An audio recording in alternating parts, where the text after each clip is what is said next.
Hi, ako si Larry, a civil engineering student. And to be honest, sa engineering, every day feels like a battle I don't know how to win. Habang lahat gets agad in solving, ako nakatunganga, walang maintindihan.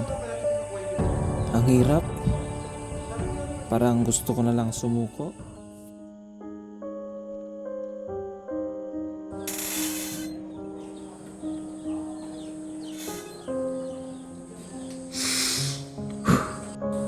Kaya ko.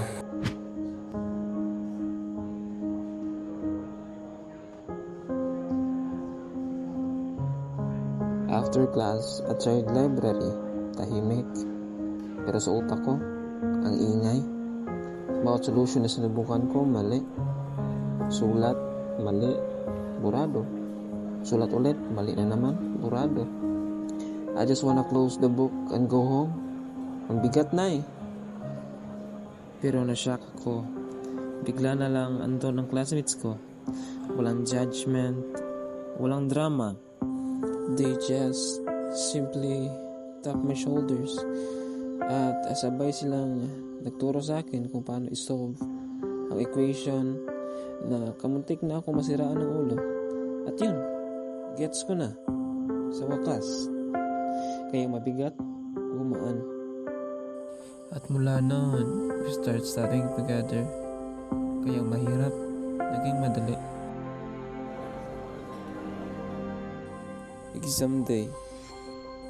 Ramdam ko yung kaba sa bawat pagtibok ng puso ko. Pero nalala ko ang mga paghihirap at oras na hindi ko sinukuan. At mga kaibigan tumulong sa akin. Nung akala ko hindi ko na kaya. Kaya this time, I answered each item with confidence, one by one. Okay, I have the results. Larry, congrats, you are passed. When I learned about the results, I was overwhelmed with joy. Finally, I passed. That's when I realized college is hard. You'll fail. But with friends by your side, you rise, you stand up, and help each other and try again. Every step forward is a victory. A victory you can share.